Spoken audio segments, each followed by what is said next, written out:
Good morning, children. In previous class, we are learn about the earth.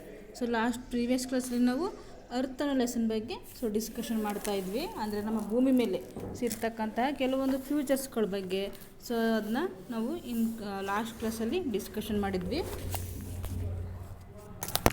ಅದರಲ್ಲಿ atmosphere ಅಂದರೆ ಏನು ನೋಡಿದ್ರಿ ಹೌದಲ್ವಾ?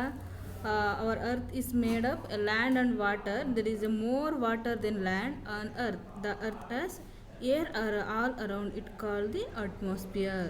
ಅಂದರೆ ನಮ್ಮ ಭೂಮಿಯನ್ನು ಸುತ್ತುವರಿದಿರುವಂತಹ ಈ ಒಂದು ಏರನ್ನು ಅಟ್ಮಾಸ್ಫಿಯರ್ ಅಂತ ಕರಿತೀವಿ. ಹಾಗೆ ನೆಕ್ಸ್ಟ್ ಒನ್ ಬಂದು ಫಿಸಿಕಲ್ ಫ್ಯೂಚರ್ಸ್. ಫಿಸಿಕಲ್ ಫ್ಯೂಚರ್ಸ್ಗಳು ಏನೇನು? Plain, mountains, hills, rivers. ಇದೆಲ್ಲವನ್ನು ನಾವೆಂತ ಕರಿತೀವಿ? Physical features of earth. ಹೌದಲ್ವ? ಇದೆಲ್ಲ ನಮ್ಮ ಭೂಮಿ ಮೇಲೆ ಇರ್ತಕ್ಕಂಥದ್ದು. ಹಿಲ್ಸ್ ಇದೆ, ರಿವರ್ಸ್ ಇದೆ, ಹಾಗೆಯೇ ಮೌಂಟೇನ್ಸ್, ಪ್ಲೇನ್ಸ್, ಇದೆಲ್ಲವೂ ಸಹ ಯಾವುದು? ನಮ್ಮ ಒಂದು ಭೂಮಿಯ ಮೇಲೆ ಇರ್ತಕ್ಕಂತಹ ಒಂದು ಫ್ಯೂಚರ್ಸ್. ಹಾಗೆಯೇ ಆ ಒಂದು ಫ್ಯೂಚರ್ಸ್ಗಳನ್ನು ಒನ್ ಬೈ ಒನ್ ನಾವು ಪ್ಲೇನನ್ನು ನೋಡಿದ್ವಿ. ಪ್ಲೇನ್ ಅಂತ ಹೇಳಿದಾಗ ಏನು? Flat area. ಫ್ಲ್ಯಾಟ್ ಏರಿಯಾ ಅಂತಕ್ಕಂಥದ್ದು ಎಲ್ಲಿ ಬರುತ್ತೆ? ಹಾಗೆಯೇ ಅದನ್ನು ನಾವು ಏನಕ್ಕೆ ಬಳಸ್ಕೋತೀವಿ? ಫ್ಲ್ಯಾಟ್ ಏರಿಯಾ ಅಂತಕ್ಕಂಥದ್ದು ಹೆಚ್ಚಾಗಿ ನಾರ್ತ್ ಇಂಡಿಯಾದಲ್ಲಿ ಹೆಚ್ಚಾಗಿ ಕಂಡು ಬರುತ್ತೆ. ಹಾಗಾದ್ರೆ ಇದೆಲ್ಲ ನಮ್ಮ ಒಂದು ಸುತ್ತಮುತ್ತ ಇರ್ತಕ್ಕಂಥ ಪ್ಲೇನ್ ಏರಿಯಾ ಅಲ್ವಾ? ಹೌದು, ಇದು ಸಹ ಪ್ಲೇನ್ ಏರಿಯಾನೇ. ಬಟ್ ಇದೆಲ್ಲ ಫಲವತ್ತಾದಂತಹ ಒಂದು ಪ್ಲೇನ್ ಏರಿಯಾ ಅಲ್ಲ. ಬಟ್ ಈ ಒಂದು ನಾರ್ತ್ ಇಂಡಿಯಾದಲ್ಲಿ ಇರ್ತಕ್ಕಂತಹ ಒಂದು ಪ್ಲೇನ್ ಏರಿಯಾ ಹೆಚ್ಚು ಫಲವತ್ತಾಗಿದೆ. ಜೊತೆಗೆ ನಮ್ಮಲ್ಲೂ ಸಹ ಇದೆ. ಆ ಒಂದು ಇಂತಹ ಪ್ಲೇನ್ ಏರಿಯಾಗಳನ್ನು ಏನಕ್ಕೆ ಬಳಸ್ಕೋತೀವಿ ಅಂತ ಹೇಳಿದಾಗ ಕ್ರಾಪ್ಸ್ಗಳನ್ನು ಗ್ರೋ ಮಾಡಲಿಕ್ಕೆ. Crops grow well here. ಅದರಿಂದ ನಾವು ಆ ಒಂದು ಪ್ಲೇನ್ ಏರಿಯಾಗಳನ್ನು ಹೆಚ್ಚಾಗಿ ಕ್ರಾಪ್ಸ್ಗಳನ್ನ ಬೆಳೆಯೋದಕ್ಕೆ ಯೂಸ್ ಮಾಡ್ತೀವಿ. ಇದನ್ನು ಸಹ ನಾವು ಬಿಫೋರ್ ಕ್ಲಾಸಲ್ಲಿ ಡಿಸ್ಕಷನ್ ಮಾಡಿದ್ವಿ. ಅದೇ ರೀತಿ ಮೌಂಟೇನ್. ವಾಟ್ ಈಸ್ ಮೌಂಟೇನ್ ಅಂತ ಹೇಳಿದಾಗ an area of a land that is higher than the land around it's called hill. Hills are made of rock. Some hills are high, they are called mountain. some hills are high. ಆ ಒಂದು ಎತ್ತರವಾಗಿರ್ತಕ್ಕಂಥ ಹಿಲ್ಸನ್ನು ನಾವೆಂತ ಕರಿತೀವಿ? Mountain. ಹಲವಾರು ಹಿಲ್ಸ್ಗಳಿರುತ್ತೆ ನಮ್ಮ ಸುತ್ತಮುತ್ತ ನೋಡ್ತೀವಿ ನಾವು. ಹಲವಾರು ಒಂದು ಹಿಲ್ಸ್ಗಳಿದ್ದಾವೆ. ಆ ಹಿಲ್ಸಲ್ಲಿ ಯಾವುದಾದ್ರು ಒಂದು ಹಿಲ್ ಮಾತ್ರ ಏನಾಗಿರುತ್ತೆ? ಎತ್ತರವಾಗಿ ಕಾಣಿಸ್ತಾ ಇರುತ್ತೆ. ಅದನ್ನು ನಾವು ಏನಂತ ಕರಿತೀವಿ? It's a mountain. ಹಂಗೆ next one peak. What is peak? The tip of a mountain. Tip of a mountain it's called peak. Peak is a ಏನದು? Tip of a mountain. ಅಂದರೆ ಮೌಂಟನ್ನ ಒಂದು ತುದಿ ಭಾಗ. ಆ ಒಂದು ತುದಿಯನ್ನು ನಾವು ಪೀಕ್ ಅಂತ ಕರಿತೀವಿ. ತುದಿನ ನಾವು ಇಂಗ್ಲೀಷಲ್ಲಿ ಟಿಪ್ ಅಂತ ಕರಿತೀವಿ. The tip of a mountain it's called peak. ಇದನ್ನು ಸಹ ಲಾಸ್ಟ್ ಕ್ಲಾಸಲ್ಲಿ ಡಿಸ್ಕಷನ್ ಮಾಡಿದ್ವಿ, ಹೌದಲ್ವಾ? ನೆಕ್ಸ್ಟ್ ಒನ್ ಬಂದು ನೋಡಿ ವ್ಯಾಲಿ. ವ್ಯಾಲಿ ಬಗ್ಗೆ ನಾವು ಇವತ್ತಿನ ಕ್ಲಾಸಲ್ಲಿ ಡಿಸ್ಕಷನ್ ಮಾಡೋಣ. The lowland between hills or mountain is called a valley. Sometimes you will find thick forest in a valley. Valley ಅಂತಂದರೆ ಏನು? ವ್ಯಾಲಿ ಅಂದರೆ the lowland between hills or mountain is called a valley. ಈ ಒಂದು ಮೌಂಟೇನ್ಗಳಿರ್ತಾವಲ್ವ, ಮೌಂಟನ್ನ ಒಂದು ಮಧ್ಯದಲ್ಲಿ, ಇವಾಗ ಎರಡು mountains ಇದೆ ಅಂದರೆ ಆ ಎರಡೂ ಮೌಂಟೇನ್ಗಳ ಮಧ್ಯದಲ್ಲಿ ಸ್ವಲ್ಪ ಏನಾಗಿರುತ್ತೆ? ಸ್ವಲ್ಪ ಹಳ್ಳದ ರೀತಿನೋ ಸ್ವಲ್ಪ ಮೈದಾನ ಪ್ರದೇಶನೋ ಇರುತ್ತೆ. ಇಲ್ಲಿ ನೋಡಿ, ಇಲ್ಲಿ ಎರಡು ಮೌಂಟೇನ್ ಇದೆ. ನಿಮ್ಮ ಒಂದು ಪಿಕ್ಚರಲ್ಲಿ ಇಲ್ಲಿ ಮೌಂಟೇನ್ ಇದೆ ಎರಡು. ಅಲ್ಲಿ ಮಧ್ಯದಲ್ಲಿ ಸ್ವಲ್ಪ ಜಾಗ ಇದೆ ಈ ಎರಡು ಮೌಂಟೇನ್ಗಳ ಮಧ್ಯದಲ್ಲಿ. ಇದನ್ನ ನಾವು ಏನಂತ ಕರಿತೀವಿ? ವ್ಯಾಲಿ. It's called valley. ಅದು ಕೆಲವೊಂದು ಕಡೆ ಏನಾಗಿರುತ್ತೆ? ತುಂಬ ಆಳವಾಗಿರುತ್ತೆ. ಮತ್ತು ಅಂಥ ಆಳ ಪ್ರದೇಶಗಳಲ್ಲಿ ರಿವರ್ಸ್ಗಳು ಹರಿತಾ ಇರ್ತವೆ. ಇನ್ನು ಕೆಲವು ಕಡೆ ಅಂಥ ಒಂದು ಏರಿಯಾಗಳಲ್ಲಿ ತುಂಬ ಸ್ವಲ್ಪ ವಿಶಾಲವಾಗಿದ್ದರೆ, ಆಳ ಸ್ವಲ್ಪ ಕಡಿಮೆ ಇದ್ದರೆ ಏನಾಗುತ್ತೆ ಅಂದರೆ ಅಲ್ಲಿ ಫಾರೆಸ್ಟ್ಗಳಿರುತ್ತೆ. ಇಲ್ಲಿ ಇರ್ತಕ್ಕಂಥದ್ದೇನೋ ನಿಮ್ಮ ಒಂದು ಪಿಕ್ಚರಲ್ಲಿ ಅಲ್ಲಿ ಫಾರೆಸ್ಟ್ ಇದೆ. ಇಲ್ಲಿ ನೋಡಿ, sometimes you will find thick forest in valley. ಕೆಲವೊಂದು ಸಮಯ ನಾವು ಆ ವ್ಯಾಲಿಗಳಲ್ಲಿ ಫಾರೆಸ್ಟನ್ನು ಸಹ ನೋಡ್ಬೋದು. ಫಾರೆಸ್ಟ್ ಇರುತ್ತೆ. ಕೆಲವೊಂದು ಟೈಮ್ ವ್ಯಾಲಿಗಳಲ್ಲಿ ರಿವರ್ಸ್ಗಳು ಹರಿತಾ ಇರುತ್ತೆ. ಕೆಲವೊಂದು ಟೈಮ್ಸಲ್ಲಿ ಕೆಲವೊಂದು ಕಡೆಗಳಲ್ಲಿ ಈ ವ್ಯಾಲಿ ಅಂತಕ್ಕಂಥದ್ದು ತುಂಬ ಭಯಂಕರವಾಗಿ, ತುಂಬ ವಿಶಾಲವಾಗಿ, ಆಳವಾಗಿರುತ್ತೆ. ಅದರ ತುದಿಯನ್ನು ನಾವು ನೋಡಲಿಕ್ಕಾಗಲ್ಲ. ಅಷ್ಟು ಆಳವಾದಂತಹ ವ್ಯಾಲಿಗಳು ಈ ಒಂದು ಮೌಂಟೇನ್ ರೇಂಜ್ಗಳ ಒಂದು ಮಧ್ಯದಲ್ಲಿ ಕಂಡುಬರುತ್ತೆ. Next one, water is present on the earth in many form. Water get circulated on the earth rain. ನೋಡಿ ನೆಕ್ಸ್ಟು, ಇವಾಗ ನೀವು ಭೂಮಿಯಲ್ಲಿ ಇರ್ತಕ್ಕಂತಹ ಈ ಒಂದು ಅಟ್ಮಾಸ್ಫಿಯರ್ ತಿಳ್ಕೊಂಡ್ರಿ, ಫಿಸಿಕಲ್ ಫ್ಯೂಚರ್ಸನ್ನು ತಿಳ್ಕೊಂಡ್ರಿ, ಪ್ಲೇನ್ಸ್ ಇರ್ಬೋದು, ಮೌಂಟೇನ್ಸ್, ಪೀಕ್, ವ್ಯಾಲಿ, ಸೊ ಇದೆಲ್ಲ ತಿಳ್ಕೊಂಡ್ರಿ. ಸೊ ನೆಕ್ಸ್ಟ್ ಒನ್ ಬಂದು ವಾಟರ್. ಸೊ ವಾಟರ್ ರಿಸೋರ್ಸ್ ಬಗ್ಗೆ ಅಥವಾ ವಾಟರ್ ಫ್ಯೂಚರ್ಸ್ ಬಗ್ಗೆ ನೋಡೋಣ. Water is a present on the earth in many form. ಈ ವಾಟರ್ ಅಂತಕ್ಕಂಥದ್ದು ಭೂಮಿಯಲ್ಲಿ ಏನಾಗಿದೆ, ಹಲವಾರು ಒಂದು ಟೈಪ್ಸಲ್ಲಿದೆ. ಸೊ ಅದು ಹಿಮದ ರೂಪದಲ್ಲಿರ್ಬೋದು, ಐಸ್ ರೂಪದಲ್ಲಿ, ಅಥವಾ ರಿವರ್ ನದಿಯಾಗಿ ಅದು ಹರ್ಕೊಂಡು ಹೋಗ್ಬೋದು, ಮತ್ತು ವಾತಾವರಣದಲ್ಲಿ ಆವಿಯ ರೂಪದಲ್ಲಿ ಇರುತ್ತೆ ಅದು.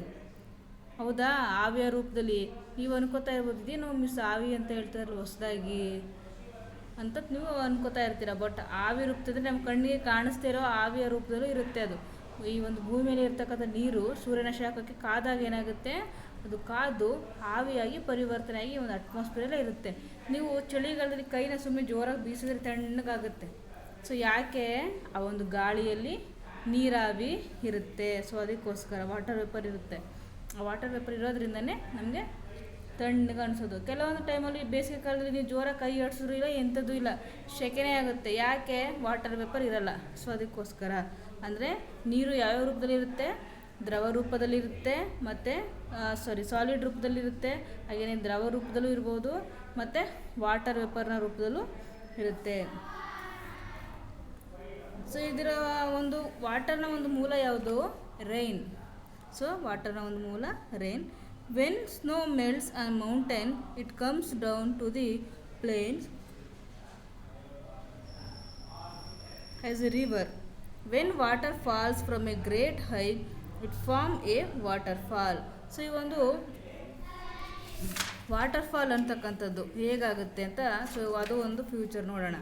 ಇಲ್ಲಿ ನೋಡಿ, ವಾಟರ್ ಅಂತಕ್ಕಂಥದ್ದು ಹಲವಾರು ವಿಧಾನದಲ್ಲಿದೆ, ಗೊತ್ತು ನಮಗೆ. ಸೊ ಈ ಒಂದು ಮೋಡ ಆಗುತ್ತಲ್ವ, ನಾನು ಹೇಳ್ದಾಗೆ ಭೂಮಿಯಲ್ಲಿ ಇರ್ತಕ್ಕಂತಹ ನೀರು ಆವಿಯಾಗಿ ಮೋಡ ಆಗುತ್ತೆ.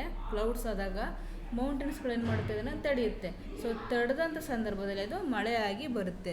ಸೊ ಮಳೆಯಾಗಿ ಭೂಮಿಗೆ ಬಂದಂಥದ್ದು it comes down to the plain as a river. ಅದೇನಾಗುತ್ತೆ, ಮೌಂಟೇನ್ಗಳಲ್ಲಿ ತಡೆದು ಅಲ್ಲಿ ಬಿದ್ದಂತಹ ಒಂದು ರೇನ್ ಏನಾಗುತ್ತೆ, ಪ್ಲೇನ್ ಏರಿಯಾಗೆ ಹರಿದು ಬರುತ್ತೆ. When water falls from a great height, ಕೆಲವೊಂದು ಸಂದರ್ಭದಲ್ಲಿ ಅದು ಮೇಲಿಂದ ತುಂಬ ಎತ್ತರದಿಂದ ಅದು ಬಿದ್ದರೆ, ಆ ಒಂದು ವಾಟರ್ಗಳು ಆ ಮೌಂಟೇನ್ಸ್ನ ಒಂದು ಎತ್ತರದ ಭಾಗದಿಂದ ಬಿದ್ದರೆ ಅದನ್ನು ನಾವು ವಾಟರ್ ಫಾಲ್ ಅಂತ ಕರಿತೀವಿ. Its form a waterfall. ಎತ್ತರ ಪ್ರದೇಶದಿಂದ ಅದು ಧುಮುಕಿದಾಗ ನೀರು, ಅದನ್ನು ನಾವು ವಾಟರ್ ಫಾಲ್ ಅಂತ ಕರಿತೀವಿ. ಎಕ್ಸಾಂಪಲ್ಗೆ ಇಲ್ಲಿ ಬ್ಲಫ್ ಇರ್ಬೋದು, ಶಿವನ ಸಮುದ್ರ ಅಂತ ನಾವೇನು ಕರಿತೀವಿ. ಸೊ ಶಿವನ ಸಮುದ್ರ, ಜೋಗ್ ಫಾಲ್ಸ್, ಸೊ ಇದೆಲ್ಲವೂ ಏನು, ಅತಿ ಎತ್ತರವಾದಂಥ ಪ್ರದೇಶದಿಂದ ಬೀಳ್ತಕ್ಕಂತಹ ಒಂದು ನೀರು. ಅಲ್ಲಿ ಬಿದ್ದಂಥ ವಾಟರ್ ಏನಾಗುತ್ತೆ, ತುಂಬ ಎತ್ತರದಿಂದ ಬಿದ್ದಾಗ ತುಂಬಾ ಒಂದು ಸುಂದರವಾದಂತಹ ಒಂದು ವಾಟರ್ ಫಾಲ್ನ ಸೃಷ್ಟಿ ಮಾಡುತ್ತೆ. ಸೊ ಇದು ಈ ರೀತಿಯಲ್ಲಿ. River water is not salty and it's also known as fresh water.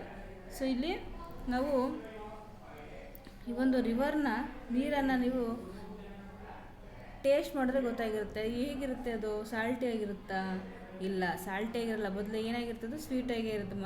ನಾರ್ಮಲಾಗಿ ನಾವು ಡ್ರಿಂಕಿಂಗ್ ವಾಟರ್ ಹಾಗೆ ಅದು ಕಂಡುಬರುತ್ತೆ. We can use river water for drinking and for cooking after boiling it. ನಾವು ಈ ಒಂದು ರಿವರ್ನ ವಾಟರ್ನ ಏನೇನಕ್ಕೆ ಯೂಸ್ ಮಾಡ್ಬೋದಂತೆ, ಡ್ರಿಂಕಿಂಗಿಗೆ ಮತ್ತು ಕುಕ್ಕಿಂಗಿಗೆ ಈ ಒಂದು ವಾಟರನ್ನು ಬಾಯ್ಲ್ ಮಾಡಿ ಬಳಸಬಹುದು. ಸೊ ಇದು ವಾಟರ್. ಸೊ ನೆಕ್ಸ್ಟ್ ಒನ್ ನೋಡಿ, ಓಷನ್. ಸೊ ಓಷನ್ ಸಹ ಈ ಒಂದು ಅರ್ಥನ ಒಂದು future. A C is A large body of water. C water is salty. Oceans R the largest bodies of water. So ಈ ಒಂದು ಓಷನ್ ಅಂತಕ್ಕಂಥದ್ದು ಎಲ್ಲಿರುತ್ತೆ, ಹೇಗಿರುತ್ತೆ? ಸೊ ಓಷನ್ ಅಂತಕ್ಕಂಥದ್ದು ನಾವು ನೋಡ್ತಕ್ಕಂಥ ಸಣ್ಣ ಪುಟ್ಟ ಕೆರೆಗಳಿದೆಯಲ್ಲ, ಸೊ ಆ ರೀತಿ ಇರಲ್ಲ, ಹೌದಾ? ಹಾಗಿರುತ್ತಾ? No, it's a big part of the water. ಏನಾಗಿರುತ್ತೆ, ಒಂದು ನೀರಿನ ಒಂದು ಅತಿ ದೊಡ್ಡದಾದ ಭಾಗ ಆಗಿರುತ್ತೆ ಅದು. A sea is a large body of water ಅಂದರೆ ಏನು, ಇದು ಒಂದು ವಾಟರ್ನ ಅತಿ ದೊಡ್ಡದಾದಂತಹ ಒಂದು ಭಾಗ. Sea water is salty. ಇಲ್ಲೇನಾಗಿರುತ್ತೆ, ಸಿ ವಾಟರ್ ಸಾಲ್ಟಿ ಆಗಿರುತ್ತೆ. ಯಾಕೆ? ಮತ್ತು ನೀರು ಜಾಸ್ತಿ ಇರುತ್ತೆ. ಅಷ್ಟು ನೀರಿಗೆ ಯಾರು ಸಾಲ್ಟ್ ಹಾಕ್ತಾರೆ, ಹೌದಲ್ವಾ? ಮತ್ತು ಅದು ಸ್ವೀಟ್ ಆಗಿರಬೇಕು. ಯಾಕೆ ಸಾಲ್ಟಿ ಆಗಿರುತ್ತೆ? ಯಾಕೆ ಅಂತ ಹೇಳಿದ್ರೆ, ಸೊ ನಾವು ಗಮನಿಸ್ದಾಗೇ ಹರಿದು ಬರ್ತಕ್ಕಂಥ ನದಿಗಳೆಲ್ಲ ಏನಾಗುತ್ತೆ, ಹೋಗಿ ಸೇರೋದು ಎಲ್ಲಿ ಅಂತ ಹೇಳಿದ್ರೆ ಸಮುದ್ರದಲ್ಲಿ. ಸೊ ಈ ಒಂದು ನದಿಗಳು ಏನು ರಿವರ್ಸ್ಗಳಿದೆಯೋ ಸೊ ಅದೆಲ್ಲ ಹರಿದು ಬರಬೇಕಾದ್ರೆ ಡಿಫ್ರೆಂಟ್ ಟೈಪ್ಸ್ ಆಫ್ ಸಾಯಿಲಲ್ಲಿ ಅದೆಲ್ಲ ಏನು ಬರುತ್ತೆ, ಹರಿದು ಬರುತ್ತೆ. ಇನ್ ಡಿಫ್ರೆಂಟ್ ಟೈಪ್ಸ್ ಆಫ್ ಸಾಯಿಲಲ್ಲಿ ವಿವಿಧ ರೀತಿಯ ಒಂದು ಮಣ್ಣುಗಳು ಇರ್ತಕ್ಕಂಥ ಭೂಮಿಯಲ್ಲಿ ಆ ಒಂದು ರಿವರ್ ಅಂತಕ್ಕಂಥದ್ದು ಹರಿದು ಬರುತ್ತೆ. ಹರಿದು ಬರುವಾಗ ತನ್ನ ಒಂದು ವೇನಲ್ಲಿ ಸಿಕ್ಕಂತಹ ಖನಿಜಗಳನ್ನು, ಮಿನರಲ್ಸ್ಗಳನ್ನು ಏನು ಮಾಡಿಸುತ್ತೆ, ಅದು ಮೆಲ್ಟ್ ಮಾಡ್ಕೊಳ್ಳುತ್ತೆ, ಕರಗಿಸ್ಕೊಳ್ಳುತ್ತೆ. ಸೊ ಕರಗಿಸಿ ಅದನ್ನು ತನ್ನಲ್ಲಿ ಲೀನ ಮಾಡಿಕೊಂಡು ಸಾಗರವನ್ನು ಸೇರುತ್ತೆ. ಸೊ ಒಂದೊಂದು ಕಡೆಯಿಂದ ಒಂದೊಂದು ರೀತಿಯ ಒಂದು ನದಿ ನೀರು ಬಂದು ಸೇರೋದ್ರಿಂದ ಎಲ್ಲ ಸೇರಿ ಸೊ ಅದು ಸಾಲ್ಟಿಯಾಗಿ ಕಂಡುಬರುತ್ತೆ.